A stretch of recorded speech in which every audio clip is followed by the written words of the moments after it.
ನಿಗಮರಿಂದ ಕನ್ನಡಕ್ಕೆ ಅವಮಾನ ಪ್ರಕರಣಕ್ಕೆ ಸಂಬಂಧಪಟ್ಟಂತೆ ಬಲವಂತದ ಕ್ರಮ ಕೈಗೊಳ್ಳದಂತೆ ಹೈಕೋರ್ಟ್ ಸೂಚನೆಯನ್ನ ನೀಡಲಾಗಿದೆ. ಸೋನು ನಿಗಮರಿಂದ ಕನ್ನಡಕ್ಕೆ ಅವಮಾನ ಪ್ರಕರಣ ಬಲವಂತದ ಕ್ರಮವನ್ನ ಕೈಗೊಳ್ಳದಂತೆ ಹೈಕೋರ್ಟ್ ಸೂಚನೆಯನ್ನ ನೀಡಲಾಗಿದೆ. ಗಾಯಕ ಸೋನು ನಿಗಮ್ಗೆ ಹೈಕೋರ್ಟ್ ರಿಲೀಫ್ ಸಿಕ್ಕಿದೆ. ಗಾಯಕ ಸೋನು ನಿಗಮ್ ವಿರುದ್ಧ ಎಫ್ಐಆರ್ ದಾಖಲಾಗಿತ್ತು. ಹಾಗಾಗಿ ಎಫ್ಐಆರ್ ರದ್ದು ಕೋರಿ ಗಾಯಕ ಸಲ್ಲಿಸಿದಂತಹ ಅರ್ಜಿ ವಿಚಾರಣೆಯನ್ನ ಮಾಡಲಾಗಿತ್ತು. ವಿಚಾರಣೆಯ ಬಳಿಕ ಹೈಕೋರ್ಟ್ನಿಂದ ಮಹತ್ವದ ಆದೇಶವನ್ನ ನೀಡಲಾಗಿದೆ. ಬಲವಂತದ ಕ್ರಮ ಕೈಗೊಳ್ಳದಂತೆ ಹೈಕೋರ್ಟ್ ಸೂಚನೆಯನ್ನ ನೀಡಿದೆ. ಮುಂದಿನ ವಿಚಾರಣೆಯವರೆಗೂ ಕೂಡ ಸೋನು ನಿಗಮ್ಗೆ ಇದೀಗ ರಿಲೀಫ್ ಸಿಕ್ಕಿರುವಂಥದ್ದು. ಅಂತಿಮ ವರದಿ ವಿಚಾರಣಾ ನ್ಯಾಯಾಲಯಕ್ಕೆ ಸಲ್ಲಿಸಲು ತಡೆಯಾಜ್ಞೆಯನ್ನ ನೀಡಲಾಗಿದೆ. ಹೈಕೋರ್ಟ್ನಿಂದ ಸೋನು ನಿಗಮ್ ಕೇಸ್ ತನಿಖೆಗೆ ತಡೆಯಾಜ್ಞೆ ಆಗಿರುವಂಥದ್ದು. ವಿಡಿಯೋ ಕಾನ್ಫರೆನ್ಸ್ ಮೂಲಕ ಹೇಳಿಕೆ ದಾಖಲಿಸಿಕೊಳ್ಳಬಹುದು. ಇಲ್ಲವೇ ತನಿಖಾಧಿಕಾರಿ ಸೋನು ನಿಗಮ್ ಇರುವಂತಹ ಜಾಗಕ್ಕೆ ತೆರಳಬೇಕು. ಅದಕ್ಕಾಗಿ ಆಗುವಂತಹ ಖರ್ಚು ಸೋನು ನಿಗಮ್ ಭರಿಸಬೇಕು ಅಂತ ಹೇಳಿ ಹೈಕೋರ್ಟ್ ತಿಳಿಸಿದೆ. ತನಿಖೆಗೆ ಹಾಜರಾಗಿಲ್ಲ ಎಂದು ಹೆಚ್ಚುವರಿ ಎಸ್ಪಿ ಬಿಎನ್ ಜಗದೀಶ್ ಆಕ್ಷೇಪ ವ್ಯಕ್ತಪಡಿಸಿದ್ದಾರೆ. ತನಿಖೆಗೆ ಸಹಕರಿಸಿದ್ರೆ ಬಲವಂತದ ಕ್ರಮ ಕೈಗೊಳ್ಳುವುದಿಲ್ಲ ಅಂತ ಹೇಳಿಕೆಯನ್ನು ಕೂಡ ನೀಡಿದ್ದಾರೆ.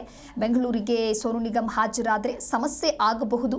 ವಿಚಾರಣೆಗೆ ಖುದ್ದು ಹಾಜರಾತಿಯಿಂದ ವಿನಾಯಿತಿಗೆ ಸೋನು ನಿಗಮ್ ವಕೀಲರ ಮನವಿಯನ್ನ ಮಾಡಿದ್ದಾರೆ. ಸೋನು ನಿಗಮ್ ವೆಚ್ಚದಲ್ಲೇ ಅವರಿದ್ದ ಸ್ಥಳದಲ್ಲಿ ತನಿಖೆ ಆಗಲಿದೆಯಾ ಅಥವಾ ಹೈಕೋರ್ಟ್ ಅನುಮತಿ ಪಡೆಯದೆ ದೋಷಾರೋಪ ಪಟ್ಟಿಯನ್ನ ಸಲ್ಲಿಸಬಾರದು. ನ್ಯಾಯಮೂರ್ತಿ ಶಿವಶಂಕರ್ ಅಮರಣ್ಣನವರಿದ್ದಂಥ ಹೈಕೋರ್ಟ್ ಪೀಠ ಈ ರೀತಿಯಾಗಿ ಆದೇಶವನ್ನ ನೀಡಿದೆ. ಈ ಕುರಿತಂತೆ ಮತ್ತಷ್ಟು ಮಾಹಿತಿಯನ್ನ ನೀಡಲಿದ್ದಾರೆ ನಮ್ಮ ಪ್ರತಿನಿಧಿ ಭವ್ಯ ದೂರವಾಣಿ ಸಂಪರ್ಕದಲ್ಲಿ. ಭವ್ಯ, ಇನ್ನು ಸೋನು ನಿಗಮ್ರಿಂದ ಕನ್ನಡಕ್ಕೆ ಅವಮಾನ ಪ್ರಕರಣಕ್ಕೆ ಸಂಬಂಧಪಟ್ಟಂತೆ ಬಲವಂತದ ಕ್ರಮ ಕೈಗೊಳ್ಳದಂತೆ ಹೈಕೋರ್ಟ್ ಸೂಚನೆಯನ್ನ ನೀಡಲಾಗಿದೆ. ಈ ಕುರಿತಂತೆ ಡೀಟೇಲ್ಸ್.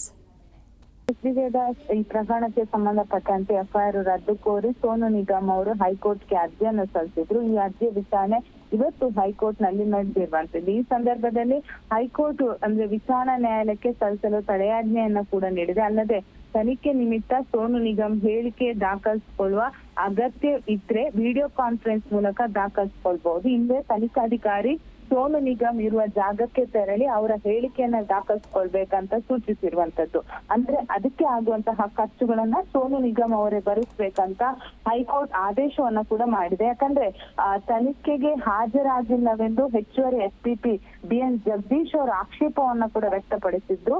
ಸೊ ಈ ಸಂದರ್ಭದಲ್ಲಿ ಸೋನು ನಿಗಮ್ ಅವರ ವಕೀಲರು ಕೂಡ ಒಂದು ಮನವಿಯನ್ನ ಮಾಡ್ತಾ ಇದ್ದಾರೆ. ಅಂದ್ರೆ ಏನಂದ್ರೆ ಸೋನು ನಿಗಮ್ ವೆಚ್ಚದಲ್ಲಿ ಅವರ ಸ್ಥಳದಲ್ಲೇ ತನಿಖೆ ನಡೆಸಬೇಕು. ಯಾಕಂದ್ರೆ ಸೋನು ನಿಗಮ್ ಒಂದು ವೇಳೆ ಬೆಂಗಳೂರಿಗೆ ಅಂದ್ರೆ ತನಿಖಾಧಿಕಾರಿಗಳ ಎದುರಿಗೆ ಬಂದಾಗ ಏನಾದ್ರೂ ಅಹಿತಕರ ಘಟನೆಗಳು ನಡೆಯುವ ಸಾಧ್ಯತೆ ಇರುತ್ತೆ. ಸೊ ಹೀಗಾಗಿ ಸೋನು ನಿಗಮ್ ಇದ್ದಲ್ಲೇ ಒಂದು ತನಿಖೆಯನ್ನ ಮಾಡ್ಬೇಕಂತ ಒಂದು ಮನವಿಯನ್ನ ಕೂಡ ಮಾಡ್ತಾರೆ.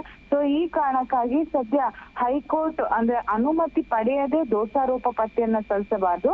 ಹಾಗೇನೆ ಸೋನು ನಿಗಮ್ ವಿರುದ್ಧ ಯಾವುದೇ ರೀತಿಯಾದಂತಹ ಬಲವಂತದ ಕ್ರಮವನ್ನ ಕೈಗೊಳ್ಳಬಾರ್ದು.